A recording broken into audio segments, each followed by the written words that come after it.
आज हम पढ़ने वाले हैं क्लास 10th का एक मज़ेदार सा चैप्टर जिसका नाम है पद। इस पद वाले चैप्टर को लिखा है सूरदास जी ने। अब इस चैप्टर के अंदर होता क्या है, देखो, जब श्री कृष्ण वृंदावन से मथुरा चले गए थे और वो बहुत समय से लौटे नहीं थे, तो जितनी भी गोपियां थी वो उनका इंतज़ार कर रही थी और इंतज़ार बहुत समय से वो कर रही थी। श्री कृष्ण को जब ये बात पता चलती है तो वो एक व्यक्ति जिनका नाम होता है उद्धव, उनको बोलते हैं कि उद्धव एक काम करो, तुम उधर जाओ वृंदावन के अंदर और सब गोपियों को बता दो कि मैं नहीं आ पाऊंगा और वो लोग अपना ध्यान योग में लगाएं। जब ये सारी चीज उद्धव जी गोपियों को बता रहे थे, उसी समय एक भंवरा आ जाता है। तो गोपियां डायरेक्टली उद्धव जी को जवाब ना देकर उस भंवरे से बात करना शुरू करती हैं। तो शुरू करते हैं हम लोग अपने फर्स्ट पद से। उधो तुम हो अति बड़भागी, अप्रस रहत सने तगाते नाहिन मन अनुरागी, पुरैनी पात रहत जल भीतर तारस देह न दागी। इन पंक्तियों के अंदर जो गोपियां हैं वो उद्धव से व्यंग कर रही हैं। जब वो बड़भागी बोल रही हैं उसे, तो इसका मतलब ये नहीं है कि वो बहुत भाग्यशाली है, बहुत लकी है, बल्कि वो उसका सरकेस्टिकली मजाक उड़ा रही है। वो ये कहती हैं कि भाई तुम बड़े ही भाग्यशाली हो जो श्री कृष्ण के पास रहकर भी उनके प्रेम और स्नेह से वंचित हो। यानी कि तुम्हें श्री कृष्ण से अभी तक प्रेम नहीं हुआ, उनसे अटैचमेंट नहीं हुआ। भाई तुम तो बड़े लकी हो और रहते भी तुम उन्हीं के साथ हो। तुम कमल के उस पत्ते के समान हो जो रहता तो जल में है परंतु जल में डूबने से बचा रहता है। मतलब अगर आप कभी भी कमल का फूल देखेंगे और उसके पत्तों को देखेंगे तो वो पानी के अंदर ही रहते हैं, पर वो कभी भी पानी के अंदर डूबते नहीं हैं। ज्यों जल माहतेल की गागरी बूंद न ताको लागी, प्रीति नदी में पाव न बोरियो दृष्टि न रूप परागी, सूरदास अबला हम भोरी गुड़ चाटी ज्यों पागी। गोपियां उद्धव को कहती हैं कि जैसे एक गगरी होती है, यानी कि एक घड़ा टाइप होता है, उसके अंदर जब हम लोग तेल भर देते हैं तो आप नोटिस करोगे कि धीरे धीरे करके उसका जो तेल है वो बाहर की तरफ भी आने लग जाएगा और कंप्लीटली उसके ऊपर तेल की एक कोटिंग हो जाएगी। फिर बाद में आप उस घड़े के अंदर से पूरा तेल खाली कर दीजिए और उस घड़े को पानी के अंदर डुबाइए, तो एक भी बूंद उस घड़े के ऊपर पानी की नहीं टिकेगी। तो गोपियां यही कहती हैं कि उद्धव तुम उस घड़े की तरह हो, मतलब श्री कृष्ण के पास रहते हो फिर भी तुम्हें उनसे अटैचमेंट नहीं होता, प्यार नहीं होता। उनकी जो प्रेम रूपी नदी है उसके अंदर तुमने एक भी बार अपने पांव तक डुबाने की नहीं सोची। तो वो ये बोलना चाहती हैं। साथ में गोपियां लास्ट में ये भी बोलती हैं कि हम तो उन चींटियों की तरह हैं जो गुड़ पर लगी रहती हैं। तो अगर आप नोटिस करोगे कि कभी कभी ऐसा होता है कि गुड़ रखा होता है तो उस पर बहुत सारी चींटियां लग जाती हैं। तो गोपियां भी अपने आप को चींटी से कंपेयर कर रही हैं और श्री कृष्ण को गुड़ से। तो हम उनसे मतलब कि इतना अटैचमेंट है उनका कि वो श्री कृष्ण से जैसे चींटियां गुड़ से प्रेम करती हैं ऐसे गोपियां श्री कृष्ण से करती हैं। तो वो ये बोलती है कि हम इतना उनसे प्रेम करते हैं और चींटी खाते खाते जैसे ही गुड़ के ऊपर ही मर जाती है, इसी तरीके से हम लोग भी हैं। मन की मन ही मांझ रही, कहिए जाई कौन पे ऊधो नाही परत कही, अवधि असारास आवन कीतन मन बिथा सही। इन पंक्तियों के अंदर गोपियां बोलती हैं, हमने अपने मन की बात अपने मन में ही रखी हुई है। उद्धव, हम आपको उचित नहीं समझते कि हम आपको अपने मन की बात बताएं, क्योंकि आप तो उद्धव ऐसे हो कि श्री कृष्ण के साथ रहकर भी उनसे प्रेम नहीं कर पाए।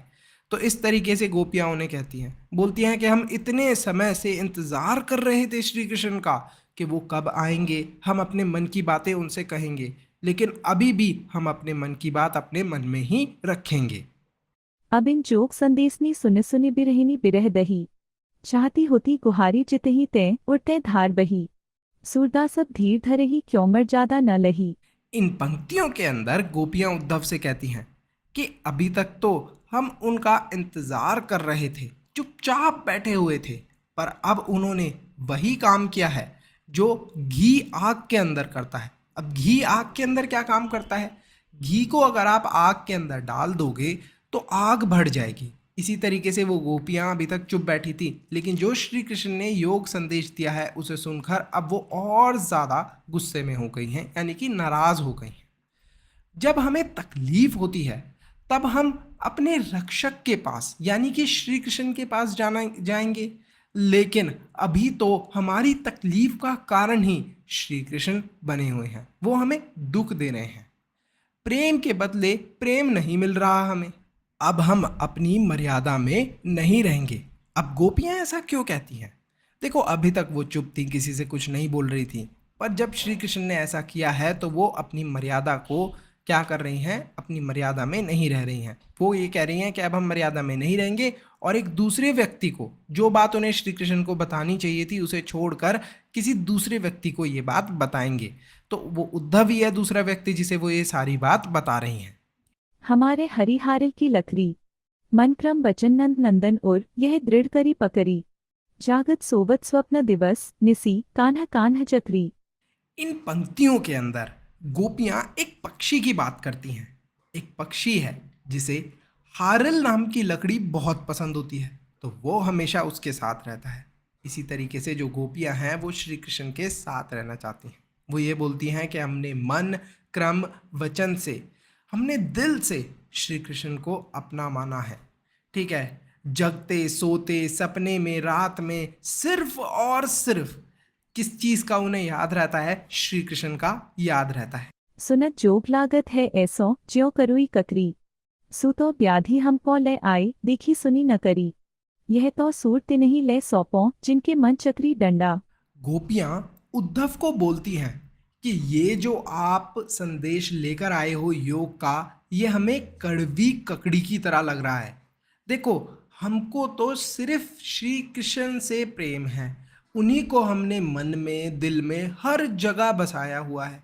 तो ये योग योग संदेश की बात करने से पहले आप सोच लो कि हमें तो उनसे अटैचमेंट है, हमें योग संदेश के अंदर इंटरेस्ट है ही नहीं।